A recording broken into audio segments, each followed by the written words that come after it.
నూరుకట్ల పిశాచం కథలు. గోపాలుడి సోమరితనం. పూర్వం చిరంజీవి అనే గొప్ప జ్ఞాని ఉండేవాడు.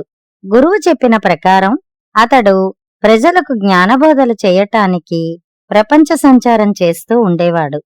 అలా సంచారం చేస్తూ ఒకసారి అతడు రామాపురం గ్రామానికి వెళ్ళాడు. దేవుడు మనకి జీవితాన్ని ఎందుకిచ్చాడో, దానికున్న సార్థకత ఏమిటో గ్రామస్తులకు వివరించాడు ఆ జ్ఞాని. చందనుడనే గ్రామస్తుడికి ఆ మాటలు బాగా నచ్చాయి. అతడు చిరంజీవిని తన ఇంటికి ఆహ్వానించి ఘనంగా సత్కరించాడు. చిరంజీవి ఎంతో సంతోషించి, నీకేమైనా సమస్యలుంటే చెప్పు, పరిష్కార మార్గాలు చెబుతాను అన్నాడు. చందనుడికి ఒక్కగానొక్క కొడుకు గోపాలుడు. అతడు అంతా ఇంతా అని చెప్పలేనంత సోమరిపోతు. ఇంట్లో ఎవరికీ ఏ పని చేయడు సరికదా, అతడి పనులు కూడా చేసుకోడు. ఇంట్లో వాళ్లే అతడి పనులు చేసి పెట్టాలి. ఇదంతా చెప్పి, నా కొడుకే నాకు పెద్ద సమస్యగా ఉన్నాడు, దీనికి తమరేదైనా పరిష్కారం చెప్పగలరా అని అడిగాడు చందనుడు. దీనికి చాలా సులభ పరిష్కారం ఉంది. పని చేస్తేనే నీ కొడుక్కి తిండి పెట్టు, పని చెయ్యని నాడు తిండి పెట్టకు అన్నాడు చిరంజీవి. అలా చేసి చూశాం, కాని ప్రయోజనం కనపడలేదు. పని చేసి బ్రతకటం కంటే చావడమే మెరుగు అనుకుంటున్నాడు గోపాలుడు అన్నాడు చందనుడు. ఒకసారి గోపాలుణ్ణి పిలు, నేనతడితో మాట్లాడతాను అన్నాడు చిరంజీవి. వాడు మన దగ్గరికి రాడు, మనమే వాడి దగ్గరికి వెళ్ళాలి అంటూ చందనుడు చిరంజీవిని గోపాలుడున్న గదికి తీసుకెళ్లాడు. ఆ సమయానికి గోపాలుడు మంచం మీద పడుకుని ఉన్నాడు. చిరంజీవి అతనితో మాట్లాడి, మనుషుల్లో ఇంత బద్ధకస్తులుంటారా అని ఆశ్చర్యపడ్డాడు. అప్పుడు చందనుడు, స్వామి, ఈ భగవంతుడి సృష్టిలో ప్రతి దానికి ఏదో ఒక ప్రయోజనం ఉంటుందని తమరు సెలవిచ్చారు. మరి నా కుమారుడి బద్ధకం వల్ల కూడా అతడికి ఏదైనా ప్రయోజనం ఉందంటారా? ఉంటే అదేమిటి అని అడిగాడు చిరంజీవిని. చిరంజీవి కాసేపు ఆలోచించి, తప్పకుండా ఏదో ప్రయోజనం ఉండే ఉంటుంది, అదేమిటో ప్రస్తుతానికి నేను చెప్పలేను అని చందనుడికి చెప్పి ఆ గ్రామం వదిలిపెట్టి కృష్ణాపురం అనే మరో గ్రామం చేరుకున్నాడు. ఈ గ్రామం చిరంజీవికి విడ్డూరంగా తోచింది. ఆ గ్రామస్తులంతా మందకొడిగానూ విచారంగానూ కనపడ్డారు. గ్రామంలోకి కొత్త మనిషి అడుగుపెట్టాడన్న విషయాన్నే ఎవరూ పట్టించుకోలేదు. అందుకు ఏదో కారణం ఉండే ఉంటుందనుకున్నాడు చిరంజీవి. ఎవరూ తన్ను పలకరించకపోయినా తానే దారిన పోతున్న ఓ మనిషిని పలకరించి, ఏమయ్యా, ఈ ఊళ్ళో ఎవ్వరూ నోరు విప్పి మాట్లాడరేమిటి అని అడిగాడు. ఆ మనిషి చిరంజీవిని ఆశ్చర్యంగా చూసి, నీకు తెలియదా, మా గ్రామంలో దోమల బాధ ఎంత ఎక్కువంటే మేమెవ్వరం ఇంక దేని గురించి ఆలోచించలేం అనేసి వెళ్ళిపోయాడు. అతడి మాటలకు మొదట చిరంజీవికి అర్థం తెలియలేదు. కాని కాసేపు 4 ఇళ్ళు తిరిగేసరికి ఆ దోమల బాధ ఎలాంటిదో అతడికి అర్థమైంది. ఆ గ్రామంలో అన్ని ఇళ్లలోనూ దోమలున్నాయి. అవి మామూలు దోమలు కావు, యుద్ధ శిక్షణ పొందిన సైనికుల్లాంటివి.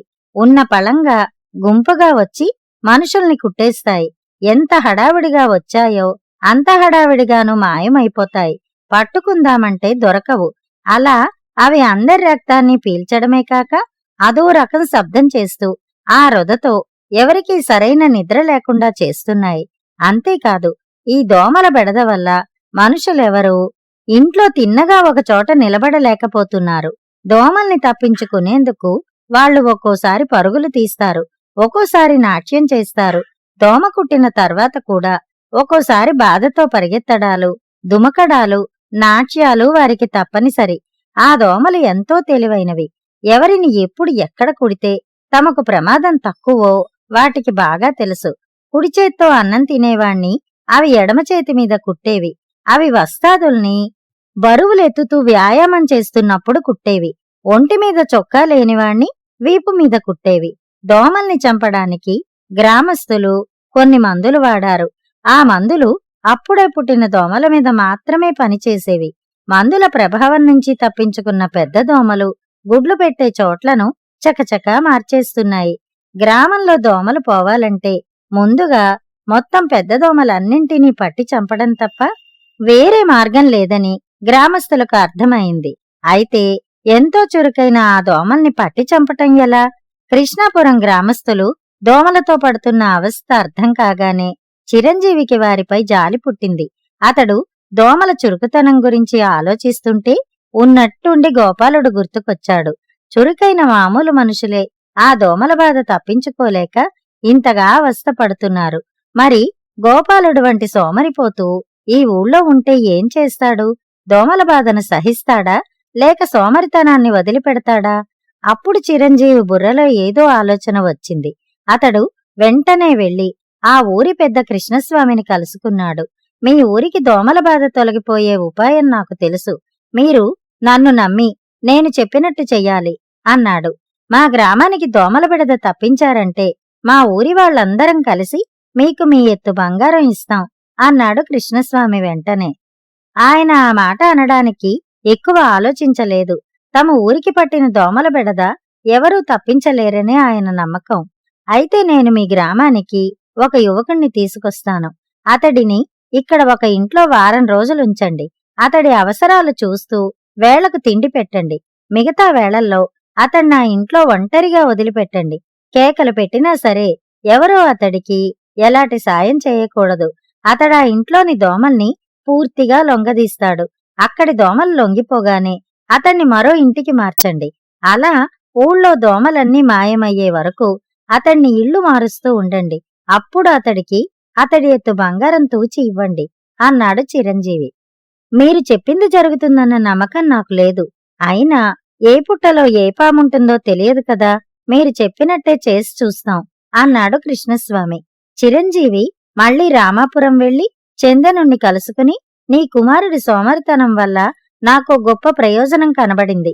నాతో గోపాలుణ్ణి కృష్ణాపురం పంపించావంటే నీకు నీ కొడుకు తన ఎత్తు బంగారం కూడా సంపాదించి తెస్తాడు అన్నాడు.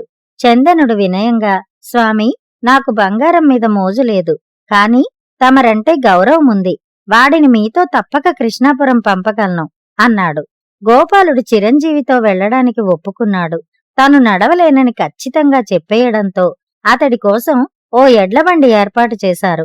ఆ బండెక్కి చిరంజీవి, గోపాలుడు కృష్ణాపురం చేరుకున్నారు. చిరంజీవి కృష్ణస్వామిని కలుసుకుని, ఇతడు గోపాలుడు. ఇతణ్ణి మీ ఊరికి వచ్చిన దేవదూతగా భావించండి. నేను చెప్పింది తూచా తప్పకుండా పాటించండి. మీకు మేలు జరుగుతుంది అని గోపాలుణ్ణి వారికి అప్పగించి వెళ్లిపోయాడు.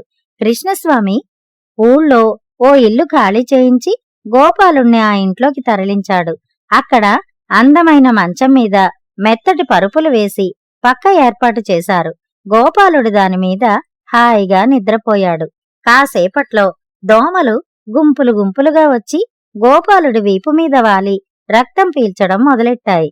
గోపాలుడు కదల్లేదు, మెదల్లేదు. ఇక లేచి పరిగెత్తే ప్రసక్తి ఏముంది? ఏ పని లేకుండా మృష్టాన్న భోజనం దొరికినందుకు అతడికి తృప్తిగా ఉంది. దోమలకి అతడొక రక్తపు టేరులా కనిపించాడు. సెలయేట్లో మనుషులు జలకాలాడినట్లు దోమలు అతడి శరీరం మీద ఆడుకునేవి. మొదట్లో దోమలు గోపాలుణ్ణి ఇలా కుట్టి అలా పారిపోయేవి. అయితే తెలివైన ఆ దోమలకు అదంతా వృధాశ్రమాన్ని గ్రహించడానికి ఎంతో కాలం పట్టలేదు. అవి అతడి ఉనికిని పట్టించుకోవటం మానేశాయి. కొన్ని దోమలైతే అతడి పక్కమీదే నివాసం ఏర్పరుచుకున్నాయి. మారుమూల ప్రదేశాల్లో దాగొనడం, చురుగ్గా ఉండడం అనవసరమని క్రమంగా దోమలన్నిటికీ తెలిసిపోయింది. క్రమంగా అవి కూడా సోమరులైపోయాయి. బ్రతికున్న ఏ జీవినైనా క్షణాల మీద జడపదార్థంగా మార్చగల శక్తి సోమరితనానికి ఉంది మరి. అలా ఓ వారం రోజులు గడిచాక గ్రామస్తులు చిరంజీవి చెప్పిన ప్రకారం గోపాలుణ్ణి మరో ఇంటికి తరలించారు. గోపాలుడు వదిలిపెట్టిన ఇంట్లోకి ఆ ఇంటివాళ్లు తిరిగి ప్రవేశించారు. ఇప్పుడు వాళ్లకు సోమరితనం ఆవహించిన ఆ దోమలు కనిపించాయి. వాటిని పట్టుకుని చంపటం ఆ ఇంటివాళ్లకు చాలా సులభమైపోయింది. ఒక్క రోజులోనే ఇంట్లో దోమలన్నీ హతమయ్యాయి. ఆ తర్వాత రెండో ఇంట్లోనూ అలాగే జరిగింది. సోమరితనం కూడా జబ్బులాంటిది. గోపాలుడు ఇల్లు మారిన దానికంటే వేగంగా దోమల్లో సోమరితనం వ్యాపించసాగింది. అలా ఏడాది తిరక్కుండానే ఊళ్ళో దోమలనేవి మచ్చుకి కనిపించకుండా పోయాయి. గ్రామస్తులు రామాపురానికి కబురంపి చందనుణ్ణి తమ గ్రామానికి ఆహ్వానించారు. చిరంజీవికి ఇచ్చిన మాట ప్రకారం వారంతా కలిసి చందనుడికి గోపాలుడి నిలువెత్తు బంగారం ఇచ్చారు. చందనుడు గోపాలుణ్ణి బంగారాన్ని తీసుకుని తన ఊరు వెళ్ళాడు. ఆగకుండా రోజు దోమలు కుడుతుంటే ఎలాంటి వారికైనా ఆరోగ్యం చెడక తప్పదు కదా. అప్పటికి గోపాలుడి ఆరోగ్యం బాగా చెడిపోయింది. చందనుడు వైద్యుణ్ణి పిలిచి కొడుకును చూపించి జరిగిందంతా చెప్పాడు. కృష్ణాపురంలో ఏం జరిగిందో ఆ వైద్యుడు కూడా విని ఉన్నాడు. ఆయన గోపాలుడి భుజం తట్టి, ఒరేయ్ గోపాలం, నీకంటే ఎంతో పెద్దవాణ్ణి చెబుతున్నా విను. సోమరితనం వల్ల ఒక గ్రామంలో దోమల జాతే నశించిపోయింది. నువ్వు సోమరితనాన్ని విడిచిపెట్టకపోతే నీకు అదే గతి పడుతుంది అన్నాడు. దానికి గోపాలుడు అదోలా నవ్వి, సోమరితనం ఒక్కసారి పట్టుకుంటే మరి వదలదని, ఈ ప్రపంచంలో ఒక్క సోమరితనాన్ని తప్ప దేనినైనా వదిలించుకోవచ్చని ఇప్పుడు నాకు అర్థమైంది.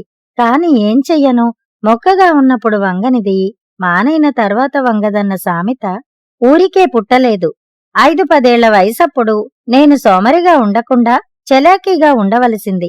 అప్పుడు ఎంతమంది చెప్పినా వినకుండా నిర్లక్ష్యం చేశాను. ఇప్పుడు నాకు 20 ఏళ్లు.